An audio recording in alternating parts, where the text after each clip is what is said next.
Good morning. This is Kent Blaylock with SDG Bible Study. That's the Soli Deo Glory Bible Study coming to you on this Saturday morning, July the 18th, 2026. I hope everyone is doing well, ready for the weekend, and ready for the reading of God's Word this morning as we continue reading from the reading plan As It Happened, a one-year chronological walk through the Bible, and also reading from Daily Doctrine, a one-year guide to systematic theology. This morning we have selected readings from 2 Kings and 2 Chronicles and Psalms. So let's get after it this morning. So join me as we read God's Word together. 2 Kings chapter 18. Now it happened in the third year of Hoshea, the son of Elah, king of Israel, that Hezekiah, the son of Ahaz, king of Judah, became king. He was 25 years old when he became king, and he reigned 29 years in Jerusalem. And his mother's name was Abi, the daughter of Zechariah. And he did what was right in the sight of Yahweh, according to all that David his father had done. He took away the high places and shattered the sacred pillars and cut down the Asherah. And he broke in pieces the bronze serpent that Moses had made, for until those days the sons of Israel were burning incense to it, and it was called Nehushtan.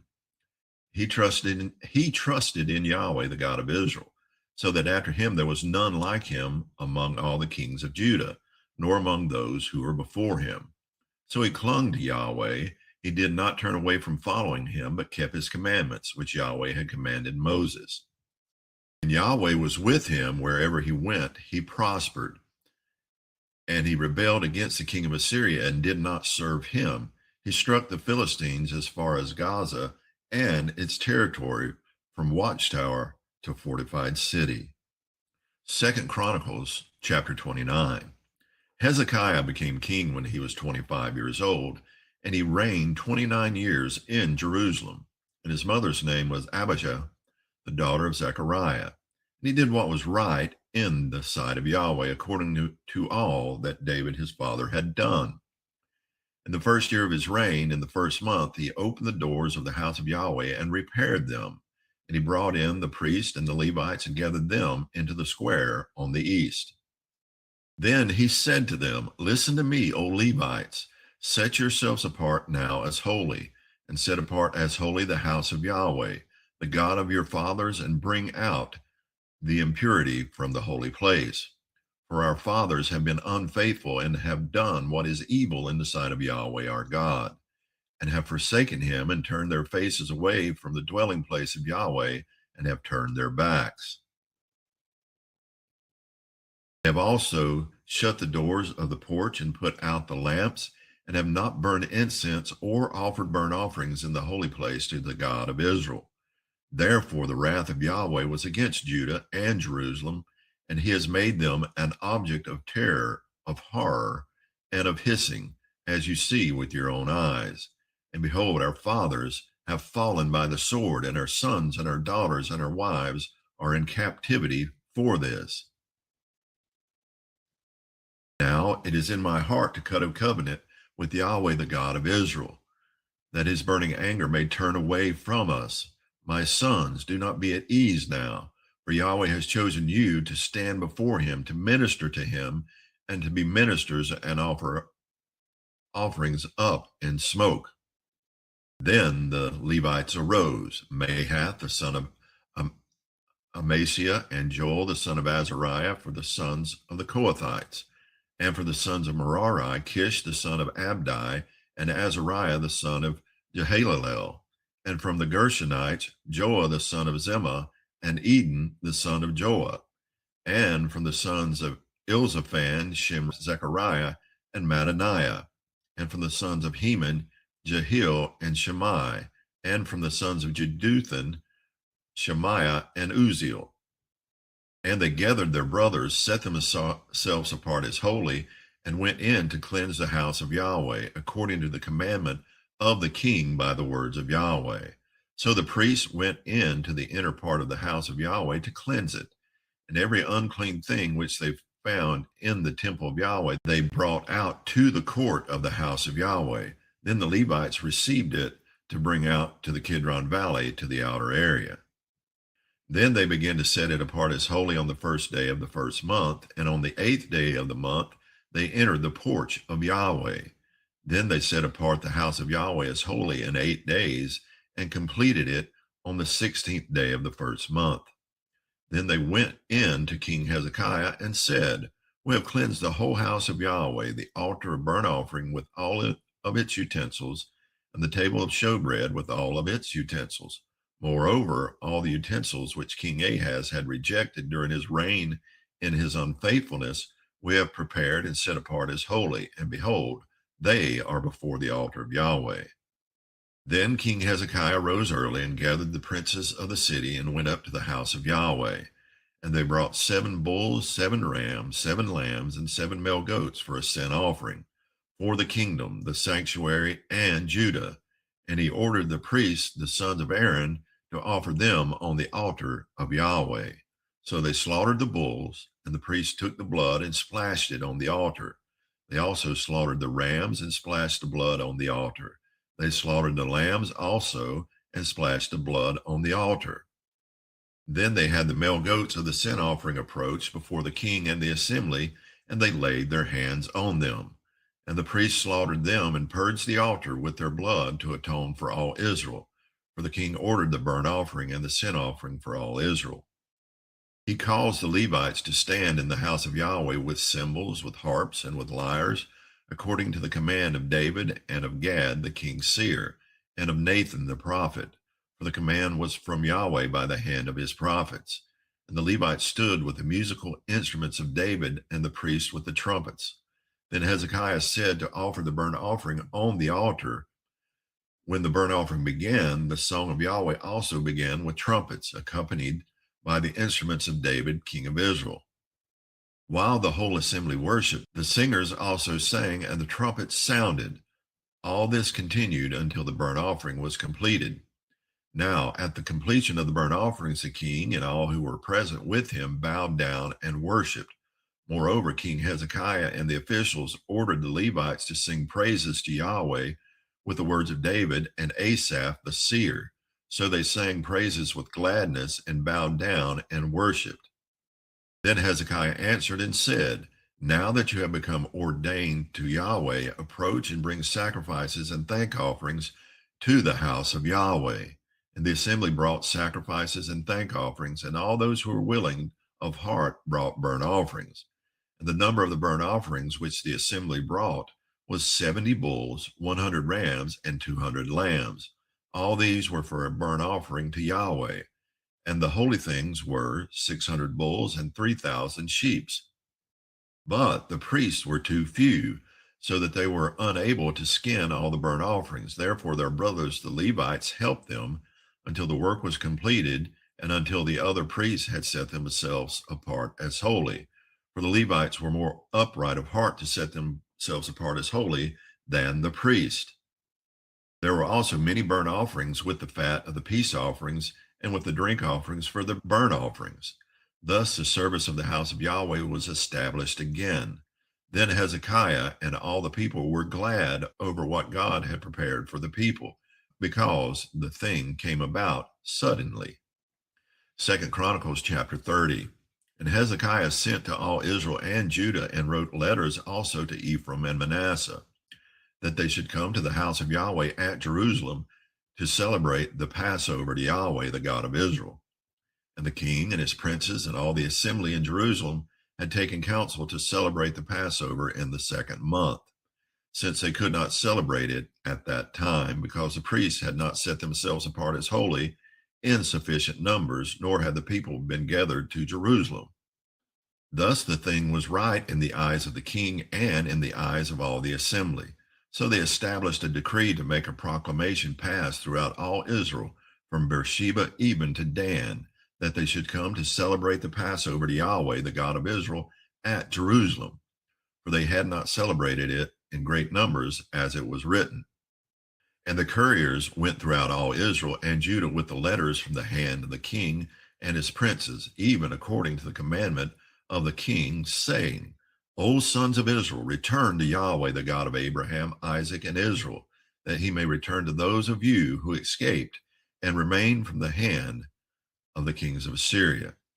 Now do not be like your fathers and your brothers, who were unfaithful to Yahweh, the God of their fathers, so that he made them an object of horror, as you see.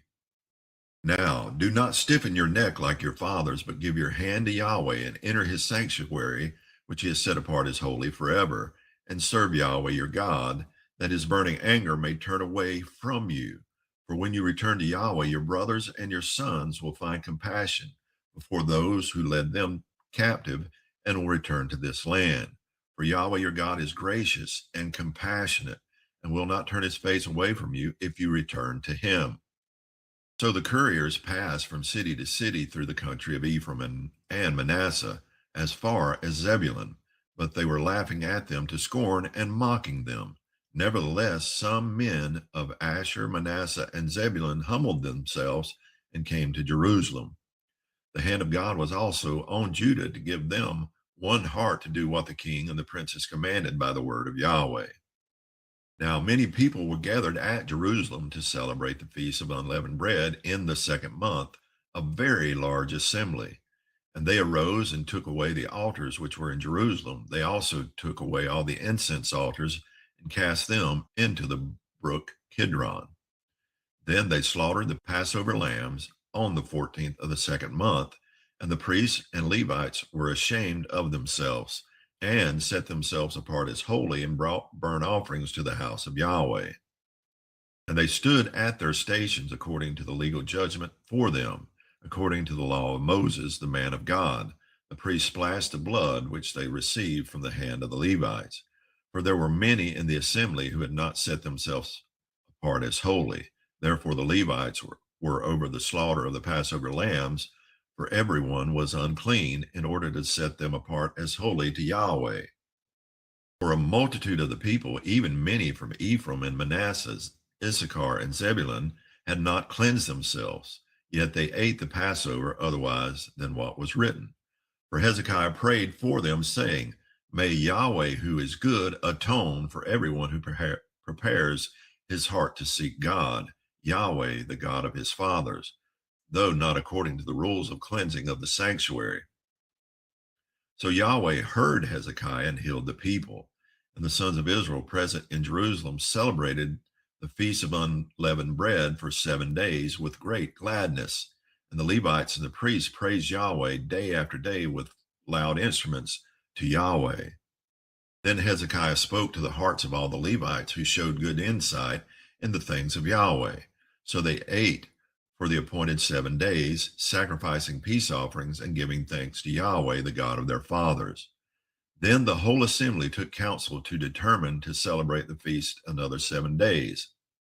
So they celebrated the 7 days with gladness, for Hezekiah, king of Judah, had contributed to the assembly 1,000 bulls and 7,000 sheep, and the princes had contributed to the assembly 1,000 bulls and 10,000 sheep. A large number of priests set themselves apart as holy. And all the assembly of Judah were glad with the priests and the Levites and all the assembly that came from Israel, both the sojourners who came from the land of Israel and those living in Judah. So there was great gladness in Jerusalem, because there was nothing like this in Jerusalem since the days of Solomon, the son of David, king of Israel. Then the Levitical priests arose and blessed the people, and their voice was heard, and their prayer came to his holy habitation, to heaven. 2 Chronicles chapter 31. Now when all this was completed, all Israel who were present went out to the cities of Judah, shattered the pillars, cut the Asherim in pieces, and tore down the high places and the altars throughout all Judah and Benjamin, as well as in Ephraim and Manasseh, until the destruction was completed. Then all the sons of Israel returned to their cities, each to his possession. And Hezekiah set up the divisions of the priests and the Levites by their divisions, each according to his service, both the priests and the Levites for burnt offerings and for peace offerings, to minister and to give thanks and to praise in the gates of the camp of Yahweh. He also appointed the king's portion of his goods for the burnt offerings, namely for the morning and evening burnt offerings and the burnt offerings for the Sabbaths and for the new moons, and for the appointed times, as written in the law of Yahweh. Also, he said to the people who lived in Jerusalem to give the portion due to the priests and the Levites, that they might be strong in the law of Yahweh. As soon as the word spread forth, the sons of Israel provided in abundance the first fruits of grain, new wine, oil, honey, and of all the produce of the field, and they brought in abundantly the tithe of all. Now the sons of Israel and Judah who lived in the cities of Judah also brought in the tithe of oxen and sheep, and the tithe of the holy gifts which were made holy to Yahweh their God, and put them in heaps. In the 3rd month they began to make the heaps, and completed them by the 7th month. Then Hezekiah and the rulers came and saw the heaps, and they blessed Yahweh and his people Israel. Then Hezekiah inquired of the priests and the Levites concerning the heaps. And Azariah, the chief priest of the house of Zadok, said to him, since the contributions began to be brought into the house of Yahweh, there has been much to eat and be satisfied with and have left over, for Yahweh has blessed his people. And this great quantity is left over. Then Hezekiah ordered them to prepare rooms in the house of Yahweh, and they prepared them. And they faithfully brought in the contribution and the tithe and the holy things. And Conaniah the Levite was the officer over them, and his brother Shimei was second. Now Jehiel, Azaziah, Nahath, Asahel, Jeremoth, Jozabad, Elil, Ismachiah, Mahath, and Benaiah were overseers assisting at the hand of Conaniah, and Shimei his brother by the appointment of King Hezekiah, and Azariah was the chief priest of the house of God. And Kor, the son of Imnah, the Levite, the keeper of the eastern gate, was over the freewill offerings of God, to distribute the contributions for Yahweh and the most holy things. Now assisting by his hand were Eden, Menamin, Yeshua, Shemaiah, Amariah, and Shechaniah in the cities of the priests, to distribute faithfully their portions to their brothers by divisions, whether great or small, without regard to their genealogical record, to the males from 30 years old and upward, everyone who entered the house of Yahweh for his daily obligations, for their service and their responsibilities according to their divisions, as well as the priests who were recorded genealogically according to their fathers' households, and the Levites from 20 years old and upwards, by their responsibilities and their divisions. Their genealogical record included all their little ones, their wives, their sons, and their daughters for their whole assembly, for they set themselves apart faithfully in holiness. Also for the sons of Aaron the priests who were in the pasture lands of the cities, or in each and every city, there were men who were designated by name to distribute portions to every male among the priests, and to everyone genealogically recorded among the Levites. Thus Hezekiah did throughout all Judah, and he did what was good, right, and true before Yahweh his God. And every work which he began in the service of the house of God, in law and in commandment, to seek his God, he did with all his heart and succeeded. Psalm 48, a song, a psalm of the sons of Korah. Great is Yahweh and greatly to be praised in the city of our God, his holy mountain. Beautiful in elevation, the joy of the whole earth is Mount Zion in the far north, the city of the great King. God in her palaces has made himself known as a stronghold. For behold, the kings assembled themselves. They passed by together. They saw it. Then they were astonished. They were dismayed. They fled in alarm. Panic seized them there, anguish as of a woman in childbirth. With the east wind you break the ships of Tarshish. As we have heard, so have we seen. In the city of Yahweh of hosts, in the city of our God, God will establish her forever. Selah. We have thought on your loving kindness, O God, in the midst of your temple. As is your name, O God, so is your praise to the ends of the earth. Your right hand is full of righteousness. Let Mount Zion be glad. Let the daughters of Judah rejoice because of your judgments. Walk about Zion and go around her. Count her towers. Consider her ramparts, go through her palaces, that you may recount it to the next generation. For this is God, our God forever and ever. He will guide us over death. And that will conclude our reading from the biblical text this morning. Now let's move on to the reading from Daily Doctrine. Day 199, members of the church. The question at hand is not who are the members of the invisible church. The invisible church consists of the whole number of the elect. That is not the issue before us. We want to consider who are the members of the visible church. The Westminster Confession of Faith puts the matter succinctly. The visible church consists of all those throughout the world that profess the true religion and of their children. 5.2. Let's take each of these two statements in turn. First, the confession says that the visible church is made up of those who profess the true religion. This means that mere outward conformity to church authority and the sacramental system is not enough to be counted as a member of the visible church. At least that is the case for adults. More on children in a moment. If the essence of a true church is the right preaching of the gospel, then it stands to reason that the one thing required for entry into the visible church is a profession of faith in this true gospel. Sitting in church services, partaking of Christian rituals, even giving money to the church, these things by themselves do not constitute membership in the visible church. Notice, however, that the confession makes a line of membership right profession rather than regeneration per se. Of course, we don't want hypocrites and nominal Christians to feel falsely self-assured by membership in the church.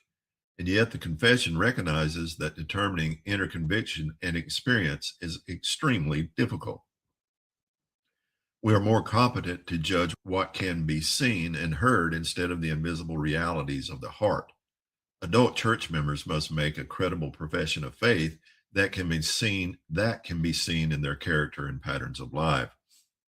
But what about children? While I respect my Baptist friends who argue that the new covenant differs from the old covenant and that the new, unlike the old, includes only those who truly know the Lord, citing Jeremiah 31:34, we should remember that the new covenant replaced the Mosaic covenant, not the Abrahamic covenant.